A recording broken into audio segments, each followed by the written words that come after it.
In the dusty heart of Ajala village, where the red earth cracked like ancient prophecies, and goats roamed freely through narrow paths, lived a girl named Chika Eze, poor, proud, and unknowingly hunted by her own blood. She was raised by her blind grandmother, Mama Yugo, who always said, "A child with no father walks faster, but never further." No one knew who had fathered Chika, and those who claimed to didn't live long after speaking. By day, she hawked roasted maize. By night, she read torn novels by lantern light, letting her mind escape to cities she had never seen and men who weren't afraid to say "I'm sorry." She had questions about her mother's death, the silver ring hidden under Mama Yugo's mat, and the old photograph of a man in a suit smiling stiffly. But answers were as rare as rainfall, until the day the wind changed. It began with a rumble. Not of thunder, but of tires wide, foreign, expensive. The villagers rushed out of their homes, wrappers flying, mouths agape. A black Range Rover pulled into the village square, parting the chickens like royalty. From it stepped a man in a crisp white shirt, dark sunglasses, and shoes that had never touched dust. "Who is that?" someone whispered. Chika squinted. Something in her belly turned cold. "Are you Miss Chika Eze?" the man asked, holding an envelope that seemed to burn in the sunlight. She crossed her arms. "Depends who's asking." He removed his glasses. His eyes were kind, sad, tired. "I bring news. Your father, Chief Eze, has passed." Time froze. Mama Yugo gasped. Chika laughed. Then she spat on the ground. "My what? Your father? Chief Kenneth Eze, billionaire, businessman. He left everything to you."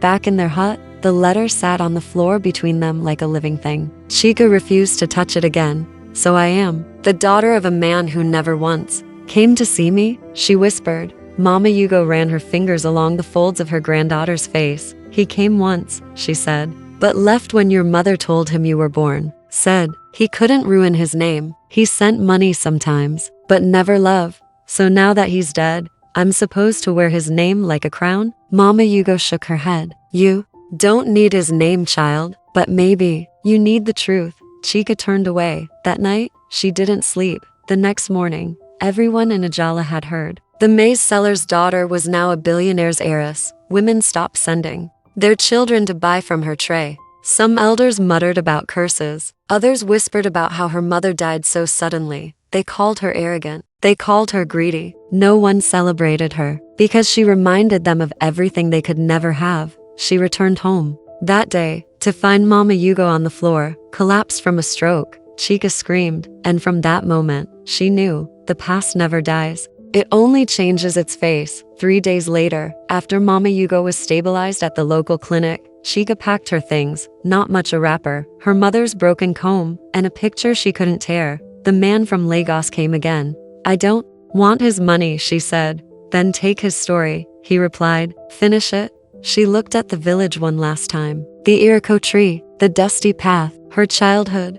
Then she entered the car. The village watched her go in silence. As the road unwound and Lagos swallowed her in glass and traffic, she felt something shift inside her. This was no longer about money. It was about justice. Later that week, Chika stood in the towering glass office of the Eze Foundation, overlooking the city that never looked back. Staff whispered. Board members avoided her eyes. She was the girl from the village, now boss in name but outsider in heart. An assistant named Fola, nervous but kind, handed her a file. "Madam, you should see this." It was an audit report, dates, donations, signatures, all perfectly forged. Beneath the surface of her father's glittering foundation was rot, millions missing, names repeated on receipts for work never done, and one name kept appearing, Gozi. Chika didn't sleep that night. She stayed in the study, watching the video her father left her. In it, Chief Eze sat in a hospital bed, gaunt and ashamed. "I failed your mother. I let fear guide me. But you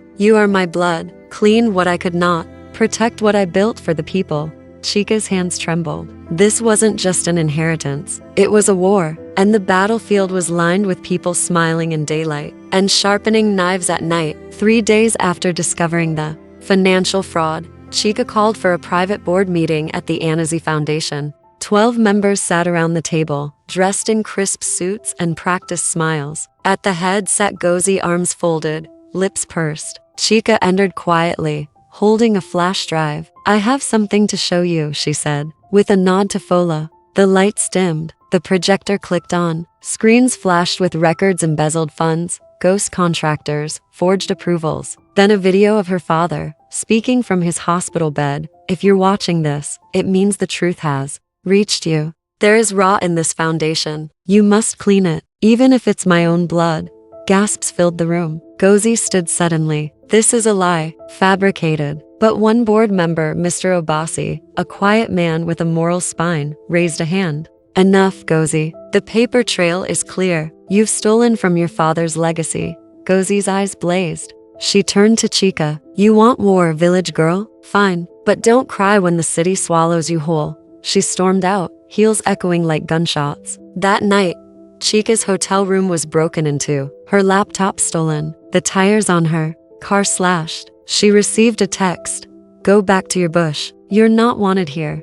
But Chika didn't flinch. She stood by her window, staring at the Lagos skyline. I was born in the bush, she whispered, but I'll bloom in your concrete. The rain came down like secrets that couldn't stay buried. Chika sat with the Oracle of Ijebu, a woman said to read destinies in kola nuts and firelight. She had come not for answers, but for peace. But peace was a luxury. You seek your father, the Oracle said, her voice like gravel dipped in honey. But you are chasing a shadow. Chika frowned. He's already dead. The Oracle cut her off. Kenneth Anazi was not your true father. He raised you from afar, but your blood was mixed with another. From a calabash of river water, the Oracle pulled a strip of red cloth. It floated, coiled, and then spread, showing a young man, tall and broad, with fire in his eyes and a scar down his cheek. Your mother's true love, a man named Okonkwo, a revolutionary, a ghost buried in exile. Chika's heart thudded. Her real father had been an activist who disappeared during the oil riots. Her mother was promised to Chief Anazi to protect her family, but she was already pregnant when she wed him. You were born of love and betrayal, said the Oracle. That is why spirits follow you. Chika stumbled out of the shrine, rain soaking through her soul. Her identity was not a gift, but a curse wrapped in silk and silence. In the mirror that night, she whispered, Okonkwo, if you're watching from the land of ancestors, guide me, help me finish what you started.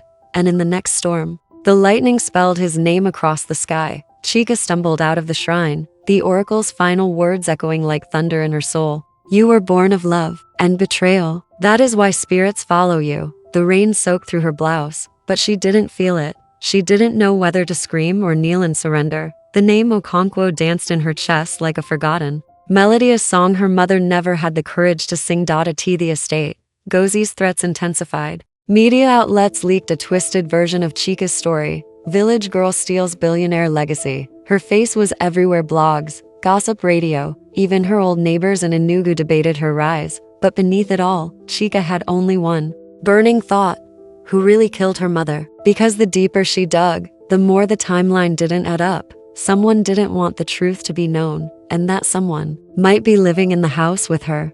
The walls were closing in, but the fire in her was just getting started. To be continued. The storm has just begun. Secrets buried in silk, bloodlines laced with revolution, and a war for truth that no wealth can silence. Don't miss the next thrilling chapter. Subscribe to this channel if you're ready to uncover more family secrets and spiritual mysteries. Like this video if you believe the truth always finds a way. Comment the blood remembers if you're still with Chika. Share this story with someone who believes in destiny, legacy, and the power of a mother's love. Until the next episode, stay alert, stay brave,